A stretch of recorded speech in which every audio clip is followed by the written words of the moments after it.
Bonsoir à tous, bienvenue dans votre émission La Réunion Léla. Ce soir, on aborde un sujet en plein essor, un secteur d'activité, plus une activité que le secteur d'activité, c'est-à-dire la vente directe. On va savoir comment et pourquoi cette activité est en plein essor. On le dit dans les plus de l'économie.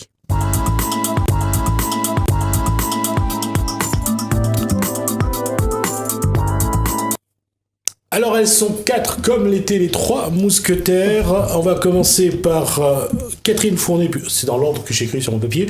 Catherine Fournier, directrice internationale, donc Capitaine Tortue, et également représentante de la Fédération de la vente directe. Bonsoir. Bonsoir. Nathalie Waro, gérante de la société Nadji, entreprise de vente directe de vêtements et entre autres de marque Capitaine Tortue, chaussures et accessoires de mode. Bonsoir. Bonsoir. Mazeli. Oui. Marie-Line Figuin, conseillère en vente directe, bonsoir. Bonsoir. Et Lolita Bon, alors elle est vraiment scotchée sur sa chaise, formatrice et animatrice, ça va aller, on respire. Oui. Bonsoir. Alors, on va faire la première question, et je disais qu'on va savoir d'abord c'est quoi la vente directe. La question est pour vous 4, c'est quoi la vente directe? Donner du plaisir. Une histoire de femme, du partage. Voilà. Oui. Ça, c'est le genre de définition vraiment complètement à côté. Vous trouvez? Bien sûr. Et pour... C'est quoi de la vente directe? Allez, en économie, comment vous définissez la vente directe?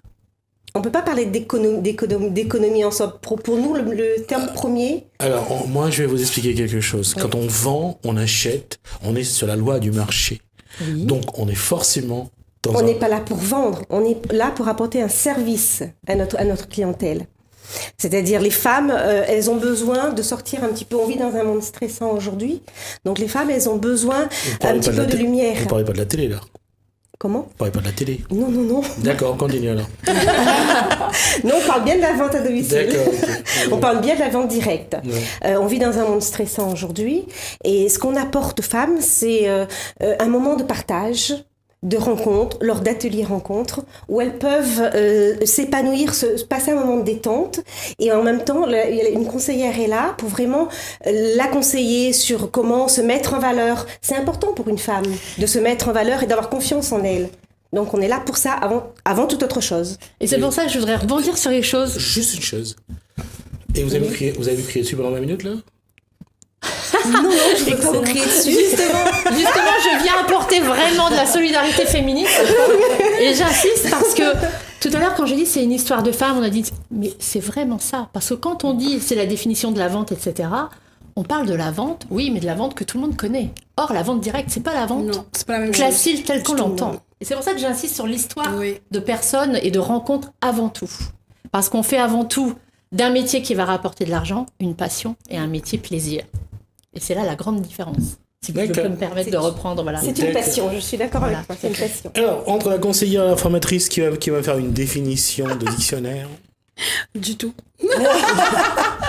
Non, du tout. Parce que quand on commence à la vente à domicile, c'est une histoire d'abord pour nous personnellement, parce qu'on est mal desservi dans les magasins et on essaie de trouver justement un métier, on va dire, d'abord, mais aussi quelque chose qui nous apporte beaucoup. Moi, en étant femme forte, je peux vous dire que quand je partais dans les magasins, c'était terrible. J'avais rien à me mettre déjà. Et dès qu'on arrivait, on nous ciblait, on nous disait non, il n'y a rien pour vous. À partir de là, j'ai cherché une société qui pouvait justement me donner autre chose que ça. Donc, j'ai trouvé ça. Et j'ai aussi aimé donner aux femmes la même chose que moi, j'ai découvert. C'est pour ça que je vous dis que c'est pas du tout la même chose. Quand on arrive dans une maison, on voit une femme au foyer qui n'ose pas se montrer, qui n'ose pas s'habiller parce qu'elle ne trouve pas. Et ben moi, j'arrive, je lui dis que oui, madame, vous pouvez. Regardez-moi, si j'ai pu, vous pouvez. D'accord. Voilà. La formatrice dirait quoi? Moi, je suis beaucoup plus par rapport à la formation, justement, et l'animation du réseau. Moi, j'adore ce métier. Quelle définition vous feriez de la vente? Moi, c'est la passion, avant tout. Puisque ce métier, moi, je l'ai toujours fait, ça fait plus de 18 ans, on va dire, que je le fais, en tant que formatrice, j'adore ce métier et justement c'est ce contact humain que j'aime puisque justement on n'est pas là pour vendre, on est là déjà pour conseiller les gens et pour leur apporter notre aide. Ça n'a rien à voir avec une boutique. Comme on voit toutes les boutiques, on est là, il fait très chaud, donc on est obligé de sortir de sa maison, de rentrer dans sa voiture, d'y aller et encore si moi je sais que je n'aime pas trop faire les magasins. Donc une petite parenthèse, quand j'ai besoin d'aller à un mariage par exemple, je fais tous les magasins, je trouve aucun vêtement. Aujourd'hui, je ne m'habille qu'avec la société pour laquelle je travaille et de la tête aux pieds, puisque ça représente autant tout ce que j'ai sur moi. Que ce soit les vêtements, les chaussures et tout. Voilà, aussi. La question, je reviens à ça. Donc, si on doit définir la vente directe aujourd'hui, quelle serait la définition qu'on pourrait faire, qu'on pourrait donner aux téléspectateurs? Mais moi, je dirais, pour toute personne qui est passionnée de relations humaines, déjà, premièrement, toute personne qui recherche une activité à temps plein ou un revenu complémentaire. Déjà, toute personne qui n'a pas forcément eu la chance d'avoir des diplômes, je pense que c'est vraiment une activité qui s'offre à tout le monde. Que l'on ait déjà un emploi à temps plein, que l'on veuille juste complémenter ses revenus ou que l'on veuille tout simplement se relancer. Notamment, tout à l'heure, tu parlais, je crois, de maman à la maison ou de femme. On a aussi besoin de se réinsérer des fois dans une vie professionnelle. Et ça, c'est un excellent biais. Ça, c'est déjà une première chose. Mais c'est aussi une activité qui va permettre à des personnes, par exemple, qui arrivent sur l'île de la Réunion, je pourrais imaginer ça, à s'intégrer au niveau socialement, à faire des relations, du contact. Donc, c'est allier à la fois un métier de contact, de relations, d'épanouissement personnel, sans pour autant avoir besoin d'avoir des qualifications professionnelles ou de diplômes, comme je l'ai dit, et à la fois en face, une activité lucrative. Donc, on peut vraiment, je pense, définir les deux choses comme ça. L'avantage aussi, c'est que dans la vente à domicile, vous trouvez bien évidemment des vêtements, du textile, de la chaussure, mais on a aussi tout autre domaine, des domaines très souvent d'ailleurs auxquels on ne pense pas. Vous savez que par exemple, des domaines dans le bâtiment, tous ces vendeurs de sociétés de fenêtres, de décoration, dans l'habitat, sont aussi des personnes qui font de la vente directe. Donc, je pense qu'on représente tout, en fait, tous les corps de métier, tous les produits et services maintenant se déclinent en vente à domicile. On voit d'ailleurs de grands groupes, notamment de grandes distributions, venir à la vente à domicile, à ce créneau-là. D'accord. Aujourd'hui, votre réseau, vous, compte combien de personnes? Alors, à La Réunion, pour moi, à La Réunion, donc, de ce que je connais chez Nedji, on est à 70 conseillères. D'accord. Répartis sur toute la Réunion. Réparties sur toute La Réunion. Et d'ici la fin de l'année, on sera à 100. Waouh! J'en suis persuadée.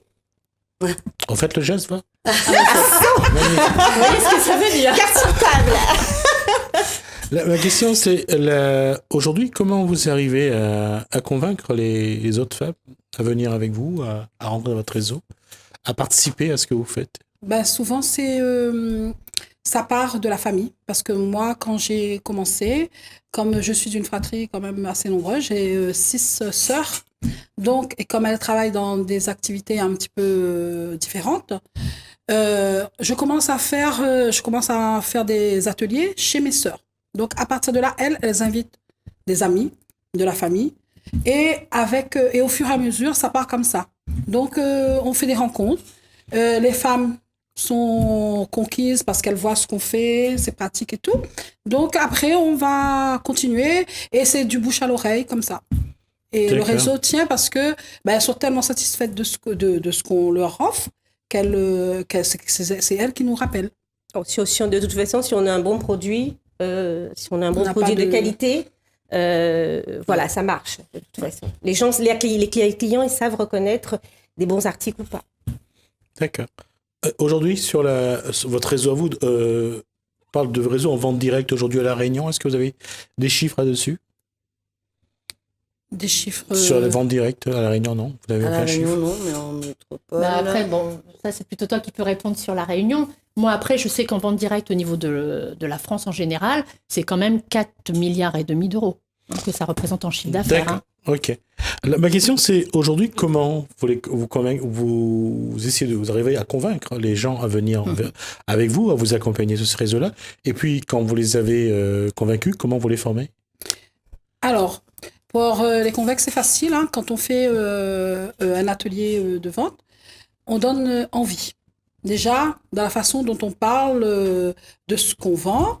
Et aussi, souvent, elles se retrouvent en nous. Donc, on parle un petit peu de notre activité, de ce qu'on fait, du challenge qu'on met en place et tout ça dans notre atelier. Et il y a souvent des femmes qui nous posent des questions sur ce qu'on fait. C'est vrai que ça ressort souvent parce que moi, de ma partie à moi, je sais que ça m'a beaucoup revalorisée. Parce que quand on est femme au foyer, on n'a pas vraiment de revenus à nous, puisque c'est le mari en général qui rapporte le salaire. Et on aime le fait que je leur dis que si je fais ça, j'ai tant de pourcentage dessus, j'ai mon revenu à moi. On peut avoir notre collection à nous, personnellement. C'est vrai que elle se retrouve et dit « Ah bon, nous aussi on peut le faire ?» Je dis « Oui, il n'y a pas de souci. » Et c'est comme ça que ça commence, l'aventure. Après, nous, on va les suivre. Parce qu'on ne va pas laisser une fille dans la nature comme ça. Souvent, quand moi, une fille est intéressée, je vais la suivre pour sa première réunion, son premier atelier. Donc, j'irai avec elle à son rendez-vous, dans sa famille, pour qu'elle ne soit pas lâchée dans la nature comme ça. Et elle va faire comme nous. Et après, on va la diriger vers notre formatrice qui va la suivre dans ses réunions, ateliers et tout. Qu'est-ce qu'il y a comme contenu dans cette formation? Alors, dans cette... Je vais poser la question. allez-y. Alors, la formatrice, moi, c'est vraiment très ciblé. Donc, sur l'année, on a plusieurs fêtes. Donc, la fête des mères, Noël, tout ça. Donc, c'est vraiment des périodes ciblées où on peut prendre contacter nos vendeuses. Donc, généralement, nos clientes. Donc, généralement, une hôtesse, chez elle, on peut faire une réunion sur l'année 4 fois. Puisque, justement, à chaque saison. Donc, tous les mois, à peu près, je donne un thème de formation.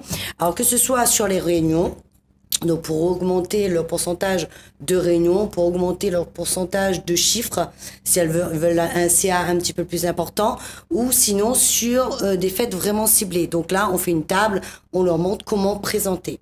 Et généralement, moi aussi, quand c'est des conseillères qui arrivent directement, puisque ça peut être des conseillères qui sont parrainées par nos vendeuses, ou Captain aussi, nous donne les contacts, ou Mazeli aussi nous donne les contacts quand elles appellent de métropole, puisque même à la Réunion, quand ils connaissent pas que ça existe à la Réunion, ils appellent directement la société. Et ces sociétés, justement avec laquelle nous travaillons, nous envoient un mail en disant que cette personne veut avoir des renseignements.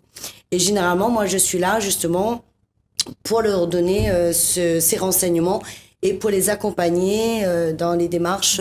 Comment vous les formez? C'est ma question. Quelle formation? Comment vous les formez? Je leur donne toutes les astuces pour accéder à cette activité. Je leur donne l'envie d'y accéder aussi et je leur donne la possibilité de le faire. Puisque justement, comme on vous l'avait dit tout à l'heure, il n'y a pas besoin de diplôme. Il y a besoin vraiment de cette envie, de cette passion. Moi, c'est pour ça que je reste... et que je demeure que je resterai toujours dans ce travail puisque je l'adore. Je l'adore vraiment. La vente directe, c'est ma vie, c'est une passion, vraiment. Je pense qu'en fait, tu peux peut-être, si tu veux, je le fais, mais peut-être préciser les thèmes de formation pour une nouvelle conseillère, par exemple, qui démarre. Première formation la plus importante va être quoi? Prise de rendez-vous. Parce que je pense que pour toutes les personnes qui nous écoutent, la première crainte, c'est j'aimerais faire ce métier, mais est-ce que je connais suffisamment de monde pour avoir des rendez-vous et démarrer mon activité? Vous parliez tout à l'heure, mesdames, de famille. C'est pour ça quand on fait la première réunion avec la nouvelle. Voilà, parce que tu vas l'aider. Comme ça, quand on arrive dans sa première réunion, comme elle est un petit peu, elle a peur, elle connaît pas, elle sait pas encore, elle va être là surtout pour accueillir sa famille, ses amis. Nous, on va être là pour justement regarder comment elle fait ses prises de contact, comment elle va... Toi, tu vas l'aider à dater des Voilà, rendez-vous fixes voilà. pour les Et semaines aussi, tout de suite à venir. l'aider aussi à démontrer les vêtements. Bien sûr, Parce à présenter que la nous, collection. Présenter la collection. Parce qu'elle ne le sait pas encore. Elle ne connaît pas comment... Donc, nous, on est là au début pour ça. Ça, tu peux dire, Marine, Voilà. c'est son premier atelier de formation, en fait. Voilà. Là, c'est sa première formation. Donc, Après, c'est premier daté, rendez-vous. mais tu as autre chose après Après, dater. il y a différentes formations aussi. C'est la qualité, la matière, produit l'entretien, en lui-même. le produit en lui-même. Donc ça, c'est ma partie aussi pour faire des formations. En fait, Et dès il y a un le début suivi. de Il y a un suivi. de son intégration, il y a quand même un bon suivi pour que on la lâche pas comme ça. On la lâche pas comme ça. On a quand même des formations qui pourront l'aider justement à avancer dans son activité et à être dans 3 mois, voire 6 mois pour certaines personnes, d'exploser dans la vente Et on va directe. dire que les formations ne s'arrêtent pas là. On va l'accompagner tout au long de son évolution, pour sa progression, pour qu'elle évolue au fur et à mesure et qu'elle monte d'échelon. Parce que c'est possible de monter d'échelon et de grandir dans la vente à domicile. On croit que la vente à domicile, on peut pas gagner sa vie. Les gens ont complètement tort. On peut se faire un complément de revenu 100 euros, 300 euros, mais vous pouvez aussi vous faire des vrais salaires à niveau cadre. Donc, il ne faut pas croire que la vente directe, ce n'est pas un métier. C'est un métier à part entière. D'accord. Ma question maintenant, c'est les personnes qui viennent en fonction de leur statut déjà existant, soit salariés, travailleurs donc, soit RSA, soit Demandeur d'emploi. demandeur d'emploi ou retraités, parce à qu'aujourd'hui, fait, bien les sûr. retraités sont aussi en quête d'une activité pour pouvoir compléter leur revenu. Quel statut ils ont et quelle posture ils ont surtout devant les impôts?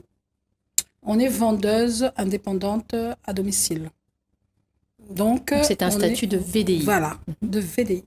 On est libre, on est indépendant. Vous n'êtes pas salarié. Non. Elles n'ont pas de bulletin de salaire. Par contre, elles ont Voilà, un bulletin de précompte. trimestriel, Voilà, un de bulletin de précompte. précompte. Tout à fait. La question, c'est savoir aujourd'hui par rapport La fiscalité. à la protection sociale, aujourd'hui d'une part, à tout ce qui est la Caisse générale de sécurité sociale, à la fiscalité également. Est-ce que ça change beaucoup pour eux? Est-ce que ça en vaut la peine d'y aller sans que ça augmente les charges qu'ils doivent payer? Parce que normalement, les indépendants sont ce qui a été le RSI, le régime Ah oui. social des indépendants, ce qui n'est plus aujourd'hui parce que le RSI Le statut. est adossé à l'URSSAF. D'abord, à ce niveau-là, est-ce que ça a un souci ou pas par rapport à leur statut initial? Et ensuite, est-ce que par rapport aux impôts, le fait qu'ils augmentent, qu'elles augmentent leurs revenus, est-ce que ça pose un problème? Non, puisque c'est pas sur le revenu. La vente directe, c'est pas directement sur le revenu, c'est les bénéfices non commerciaux. Les BNC. En fait, ce qu'il faut savoir, c'est que le statut de VDI, le statut d'indépendant, a été clairement mis en place pour justement accompagner une personne qui soit salariée ou qui soit déjà responsable d'une entreprise à avoir une activité qu'on dit de titre non habituel et non permanent. Il faut déjà savoir qu'il y a ce statut-là. Oui. Après, quand vous parlez d'imposition, de BNC, ou etc., on a des statuts qui vont être de ce fait plutôt des statuts d'agents commerciaux. Et là, on passe complètement dans une autre activité qui devient une activité plus permanente, si je puis me permettre. Ce qui veut dire que le statut de VDI, évidemment, on déclare ses revenus, Oui. évidemment, Ouais. mais on a tout un barème de charges sociales allégées qui a été mis en place en France pour effectivement favoriser ces statuts-là. Alors, il y a des plafonds de la sécurité sociale en termes Oui. de revenus, en deçà desquels on n'est pas obligé de passer à un statut d'agent commercial ou de société. Et bien sûr, tout ça, on pourra, toute personne intéressée pourra avoir des compléments d'information beaucoup plus détaillés en fonction de son cas. Et tout à l'heure, vous parliez aussi de personnes, par exemple, en recherche d'emploi. Ça, c'est vraiment important, je pense, à soulever. Parce que oui, j'encourage vivement les personnes en recherche d'emploi à rejoindre une activité telle que celle-ci chez Nadji ou Captain Tortue ou chez Mazeli, parce que ça va leur donner l'occasion de quoi? Un, de se réinsérer vite dans une vie professionnelle, d'apprendre un nouveau métier, et deux, de ne pas perdre ce qu'elle pourrait toucher. Non, alors je ne dis pas que c'est cumulable, c'est pas du tout ce que je dis, puisqu'on ne va pas cumuler, si on est vendeur à domicile indépendant, avec ses indemnités de demandeur d'emploi, mais en revanche, ça va prolonger ses droits. Donc il n'y a pas du tout, je veux dire, de perte entre guillemets d'allocation, parce que je ne veux pas dire revenu, parce que c'est pas le cas en cas de demande de chômage, tout à fait. Mais c'est vraiment quelque chose qu'on va venir compléter. Évidemment, si à un moment donné votre revenu, votre commission en VDI vient à dépasser votre indemnité de chômage, évidemment qu'à ce moment-là, le chômage ne sera plus versé. En dehors de ça, si votre indemnité, votre bulletin de commission est en deçà de votre indemnité de chômage, alors il y aura un complément pour arriver au niveau de votre chômage. Donc vous voyez, c'est quelque chose qui, pour moi, est vraiment, vraiment compatible et qui permet très souvent, d'ailleurs on voit des choses assez exceptionnelles, à des gens qui viennent faire de la vente à domicile, finalement ils retrouvent un job à côté, permanent, parce qu'on les remet aussi dans une autre dynamique, avec plus de confiance en soi, etc. Donc c'est aussi un excellent tremplin, je dirais, pour cette catégorie de personnes, pour les demandeurs d'emploi aussi. La question, je reste sur ce point-là, parce que je pense qu'il faut absolument qu'on soit clair pour ceux qui regardent. Quels sont les risques qu'ils encourent lorsqu'ils mènent de front deux activités, ou même si c'est sans activité, ils prennent une activité à côté. Donc je vais juste rappeler que le chômage, donc ça sera toujours moins ce qu'ils gagneront. Je parle de le chômage, ça sera moins ce qu'ils gagneront. Donc ça c'est une chose. Maintenant, concernant pour ceux qui sont salariés ou ceux qui ont déjà une activité, là c'est l'application d'une règle de loi qui s'applique au VDI. C'est ça? Oui, tout à fait. D'accord. Oui, okay. Tout à fait. Alors après, évidemment, si on est devant des personnes qui vont être fonctionnaires, etc., il y a d'autres choses, puisqu'il y a des autorisations à demander au niveau de leur bureau, puisqu'il y a des personnes qui donnent des autorisations pour avoir une activité complémentaire ou pas. Mais évidemment, c'est le statut de VDI pour un salarié. J'ai vu ça avec la vente en réseau. Apparemment, c'est plus ou moins le même statut. La vente en réseau, alors, c'est pas un statut, la vente en réseau, je pense. C'est plutôt, quand on parle de statut, on va parler de statut, VDI, etc. La vente en réseau, c'est un mode de distribution. Oui. Ça, c'est un petit peu... Si, c'est de la vente en réseau. Oui, mais... C'est pareil. Oui. Mais dans la vente en réseau, vous avez encore d'autres modalités. Vous allez avoir le multiniveau ou la vente plus traditionnelle en réunion à domicile comme nous on la pratique. C'est encore deux fonctionnements un peu différents. D'accord. Qu'est-ce que, au bout de votre expérience, qu'est-ce que vous préconisez aux gens? Qu'est-ce que vous leur dites? Qu'est-ce que vous dites aux gens qui nous regardent ce soir? N'hésitez pas. Rejoignez-nous. Moi, j'ai envie de dire, voilà, vous avez envie de vous épanouir, vous avez envie des fois de relever un challenge, vous avez un projet, tout simplement, qui soit, je vais dire n'importe quoi, de peut-être faire une extension de votre maison, ou de payer les études des enfants, ou tout simplement envie de reconversion professionnelle. C'est une voie. La vente à domicile est une voie, la vente directe est une réelle voie aujourd'hui, et qui peut vous amener vers des emplois, parce qu'il ne faut pas oublier qu'il y a des vendeurs indépendants dans une entreprise de vente directe, mais il y a aussi des salariés à différents niveaux, que ce soit du marketing, de la communication, de l'informatique, de la logistique. Il y a aussi tous ces métiers support pour pouvoir avoir un réseau de vente à domicile. D'accord. Et vous, en termes de votre expérience, qu'est-ce que vous en retirez de ce choix de vie que vous avez fait, finalement? Moi, ce que j'en retire, c'est que ça m'a beaucoup apporté personnellement, pour moi, déjà. Parce que par rapport à ma famille, toutes mes sœurs ont fait des grandes études. Moi, j'avais pas fait, j'étais coiffeuse à domicile, j'étais coiffeuse au départ. Et quand j'ai eu mes enfants, je me suis dit, il faut que je fasse quelque chose pour que je puisse élever mes enfants et avoir un revenu. Et je me suis lancée là-dedans comme ça, sans penser que j'allais en faire un métier. Et aujourd'hui, ce que je peux leur dire, c'est que c'est un vrai métier, parce que je gagne bien ma vie. Et je suis vraiment épanouie, je me sens bien par rapport à ma famille et à mon mari. Je suis vraiment revalorisée. Et tu as un nouveau projet? Oui. Tu l'as pas dit? Oui, mon nouveau projet, c'est justement avoir un nouveau mari. Non, du tout. Aujourd'hui, j'ai été nommée animatrice. Ouais. C'est-à-dire? Ça veut dire que j'ai 6 filles dans mon équipe. Donc, et je veux arriver à 15 filles. Elle gère une petite équipe de conseillères. Ah, je pensais qu'elle voulait avoir 15 filles.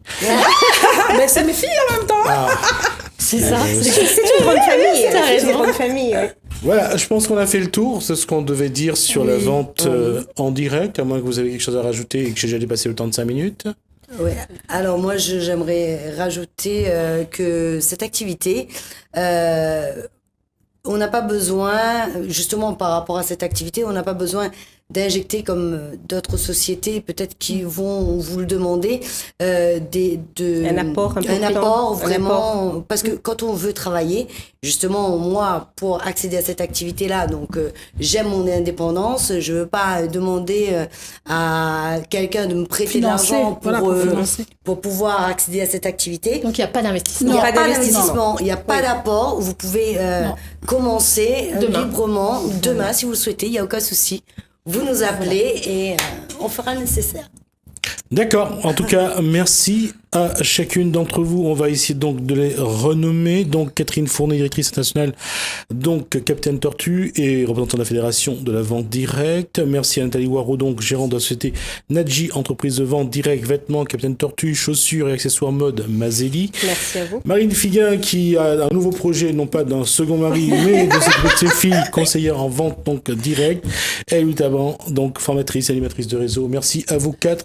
Merci à vous quatre pour toutes ces précisions. J'espère que vous allez ce soir susciter des vocations Nous aussi, et, hein, on espère. et donner aux femmes envie On en est même convaincus. donner aux femmes envie d'aller un petit peu plus loin. Merci à vous. Moi, je vais juste tourner une page. Le sujet avait à l'époque fait coller beaucoup d'encre. Qu'est-ce qui va se passer lorsque les impôts et l'État vont appliquer le prélèvement à la source? Jacques Marin a été à la quête de l'information. Il a été à la source. Alors, d'abord, il y a eu cette information. Alors, quand on a appris qu'il allait y avoir avec les services financiers le prélèvement à la source, donc on s'est mis d'accord en partenariat et on a créé justement une réunion de travail aujourd'hui avec les chefs d'entreprise du Sud. Il va y en avoir une autre dans le Nord.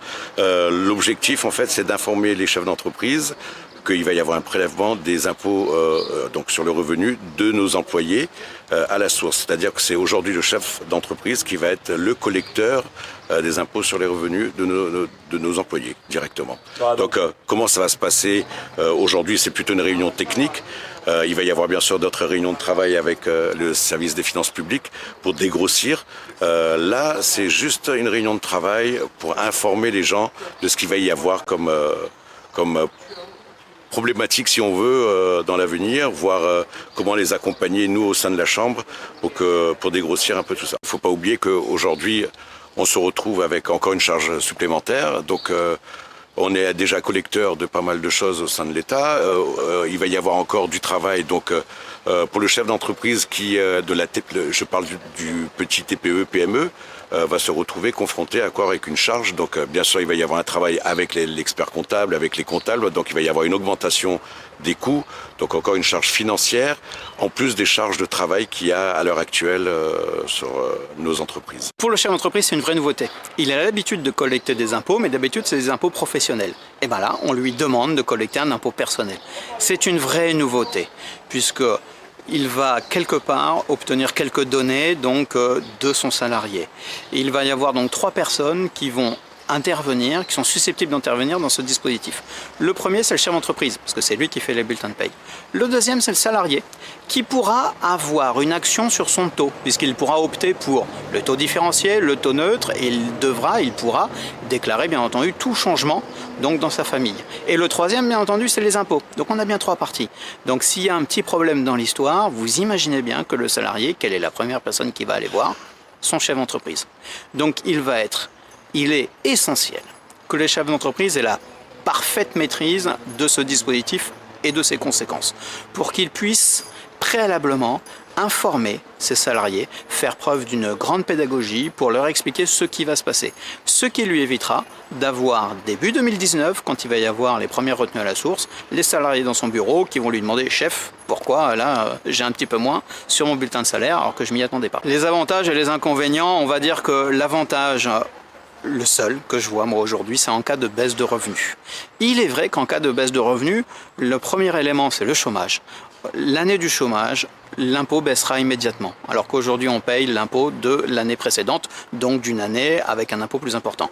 Ou le départ à la retraite. Parce que le départ à la retraite, on sait tous que les revenus sont à peu près coupés en deux. Donc ça va être très important et c'est notre façon à nous de bénéficier, chacun d'entre nous, de cette fameuse année blanche, mais à des calendriers différents au moment de nos baisses de revenus. Donc ça, c'est le vrai avantage. L'inconvénient, c'est que c'est un travail colossal. C'est-à-dire qu'on demande une fois de plus au chef d'entreprise de collecter un nouvel impôt sans contrepartie. On ne donne rien en face au chef d'entreprise. Donc il va collecter un nouvel impôt et de toute façon, qu'il soit d'accord ou pas d'accord, il faudra qu'il le fasse. Et bien entendu, c'est un travail supplémentaire. Donc si c'est un travail supplémentaire, il y aura bien entendu un coût supplémentaire que supportera le chef d'entreprise. Mais là, il n'y a pas le choix.